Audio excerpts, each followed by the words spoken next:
Hey guys, hope you're well. Sorry for bombarding your YouTube feed. I just did a video like a half hour ago or something like that. But this came across my desk, or I found this on my computer when I was doing research for tomorrow's video on Stan Druckenmiller, tomorrow's whiteboard video for the George Gammon channel. And I almost fell out of my chair. So I was like, wow, I got to do a video on this for Rebel Capitalists because this is staggering. I can't really get my head around this yet. So I'd love to hear your guys' thoughts in the comments below. And I've heard Lynn talk about this all the time, Lynn Alden, that the income was actually rose as an aggregate total in the United States in 2020, even though we had the cerveza sickness and what I would consider the biggest economic depression since the 1930s, and what would have been 1,000 times worse if it wasn't for the Fed and the government stepping in, which you say, oh, well, that's a good thing. Okay, well, let's do a cost benefit analysis, because let's try to figure out how much that's distorting the economy and how much that's creating perverse incentives. And we can see that very clearly with this data. And I still am having a hard time getting my mind around this, but check this out. So this is and it's not like this is some right-wing website. This is the Bureau of Economic Analysis, BEA.gov. So this is straight from the government here. Personal income, so percentage change by state, looking at 2019 Q4 to 2020 Q1. So just before we started, maybe just the beginning of the cerveza sickness in March. So we can see kind of incomes increasing across the board, although we saw unemployment skyrocketing in March, especially toward the tail end of March, if my memory serves me right. So you could say, okay, well, maybe these data don't account for all of the changes because we didn't have it till the very end of the quarter. And obviously that's true, but this shows you that incomes did increase in the first quarter of 2020 compared to Q4. You would expect the opposite. But this isn't the shocking part. This is like the plain vanilla part. Like, yeah, duh, George, I get it. Let me go to the next section. So I'm going to go in the search, and we're going to look up personal income second quarter 2020. So we go here. This looks like the one I clicked on before. And let me go ahead and increase the size here. If you guys can see that, I'm sure your jaw has already hit the floor. But look at this. This is the percentage change in annual income, or the percentage change in personal income from 2020 Q1 to 2020 Q2. And keep in mind, it went up in Q1 relative to Q4 2019. Look at this. State personal income increased 34.2%. 34.2%. This is unbelievable. And look at some states where they took the normal unemployment and did, like, you get 3 times what the normal unemployment would be. States like Massachusetts. Income was up 76.3%. As the unemployment rate was going up close to 20%. We had Great Depression level unemployment, while income in states like Massachusetts up 76%.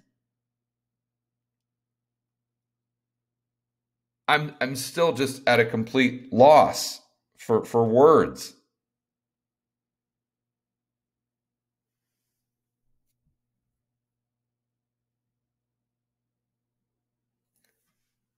I mean, how can you not sit down and think about the unintended consequences with this?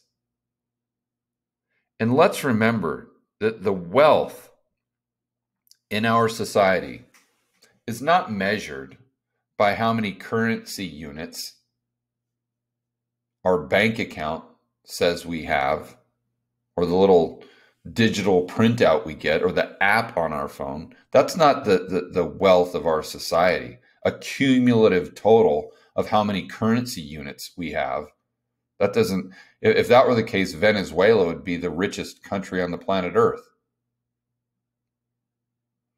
The measurement of wealth is how productive we are as a society over the long run. I get it. You can have short bursts where if you don't get this dramatic inflation, if you just give everyone $1 million, yeah, I get it. That increases their purchasing power. I'm talking about over the long run.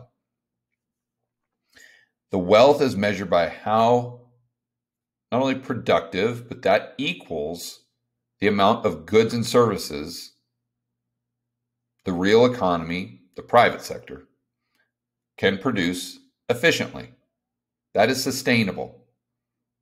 That is wealth. Currency units in and of themselves are not wealth. So we have to ask ourselves the question, by giving people free money or free currency to the tune of 76% increase on what they made just 3 months ago, and we're paying them to stay home and not produce goods and services. Over the long run, is this making us richer or dramatically poorer? This is mind-boggling. And okay, so then the next question becomes, George, what happened in Q3 of 2020? I'm glad you asked. Oh my goodness. How do I go back to the search thing here? Let me get out of this. Okay, here's the search deal. So let's look at third quarter.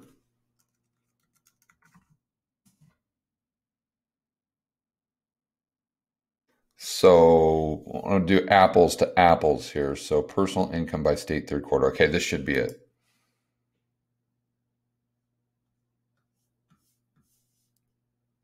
Let me go ahead and increase or zoom in for you guys.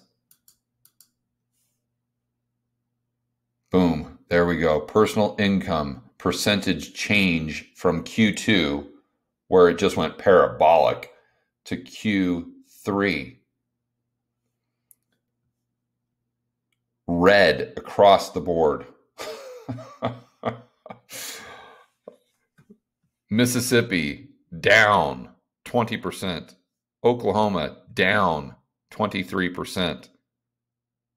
Michigan down 22%.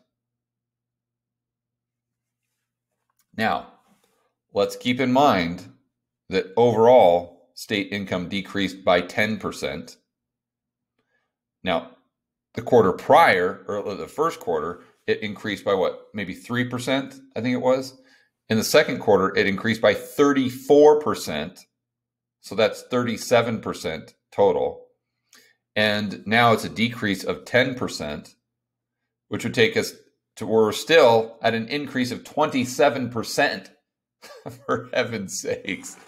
I mean, this is That's an income increase that would be hard to imagine if our economy was growing at, I mean, like 10, 15%.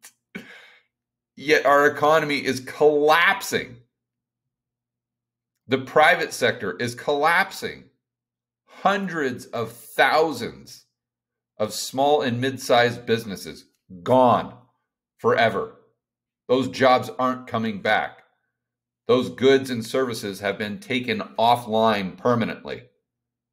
Yet, incomes are going Buzz Lightyear. And I want to point out that this decrease should alarm everyone, because it just shows right now, I mean, our entire economy isn't propped up by stimulus.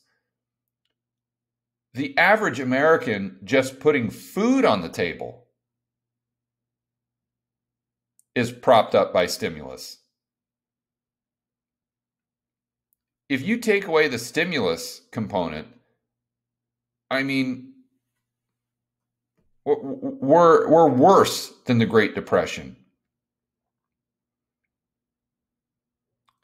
I mean, I always say in my videos how the economy is built on asset prices, debt, and confidence, and how the stock market and everything is being propped up by stimulus and stimmies, and we kind of make fun of it. But holy cow, when you see these numbers, it puts things into perspective. I didn't think that incomes were fluctuating to this degree based almost exclusively on stimulus and central planning and money printing. And I before I did the video, I went down to just make sure I was seeing this correctly. And sure enough, the little summary, and you can go to the website, you can see the URL right there, you can check it out yourself. But the little summary below each map confirms this. Decreases in personal current transfer receipts. What's a transfer payment? That's welfare. That's a stimmy check. And property income, dividends, interest, and rent. So property income, meaning the people are in forbearance, they don't have to pay you rent. So that's government intervention. More than offset the increase in earnings, which would be probably for the people who are just at home on Zoom. So the upper end of the economic totem pole, or the employees of Tesla. Oh my goodness. Or the employees of GameStop. Reduced government relief payments provided under the Cerveza Sickness Aid CARES Act were leading contributor to the decrease in personal current transfer receipts. Wow. Well, this is the United States that we now know. An entire economy, an entire population that is being supported by money printing, the Fed, and government spending. Just unbelievable. Let me know what you think in the comments below.